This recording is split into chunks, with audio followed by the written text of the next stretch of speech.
This year alone, there have been 355 known cases of academic persecution, taking different forms including imprisonment, exile, and even death. And with most cases coming from the Middle East region, there have been skepticism about the ability of satellite universities like Georgetown, Northwestern, and NYU to maintain their academic autonomy in such a suppressed environment. Well, NYU has a branch campus in Abu Dhabi. It's a very high-profile branch campus.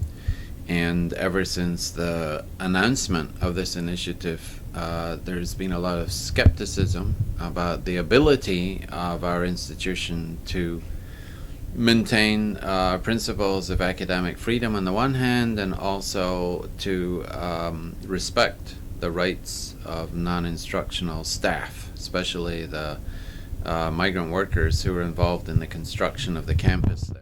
You might remember Dr. Ross's story from earlier this year in March when he was barred from Abu Dhabi for security reasons after being vocal about labor rights violations that occurred during the building of NYU's Abu Dhabi campus. But I was traveling in March with some of my colleagues from the Gulf Labor Coalition to conduct field research among the migrant workers. And I was not allowed to board the plane to go to Abu Dhabi, and I was told that I would not be admitted to the country for security reasons. So I joined the growing list of worker rights advocates who have been either deported or detained or barred from entry in the UAE, and it's quite a long list at this point. And in fact, after that happened, this happened in March, in May, some of my colleagues in the Gulf Labor Coalition were also barred from entry. Of course, he's now back at NYU in New York City, and fear has not slowed him down. He is even releasing a new book on labor rights, but he says that he's one of the lucky ones. Point in the UAE right now, there's an economist by the name of Nasser bin Ghaith, who is a lecturer at the Sorbonne branch in Abu Dhabi. And so he's an academic, and he was arrested in 2011 along with 4 other pro-democracy advocates. And he was detained and persecuted, and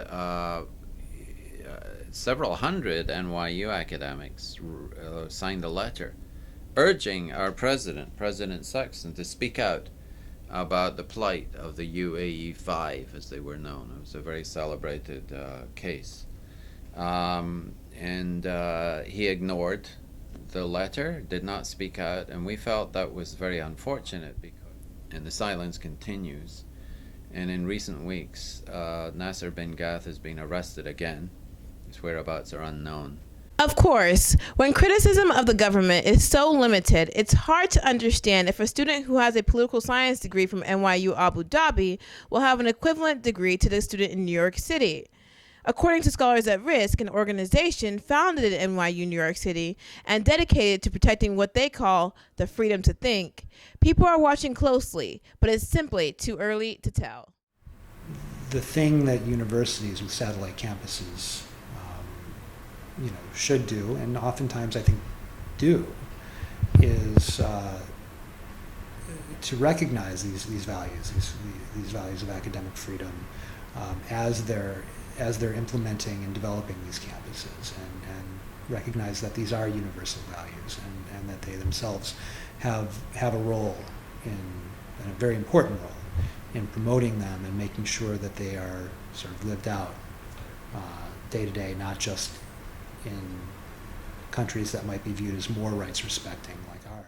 Reporting from New York City, Jenny Abamu, IEN.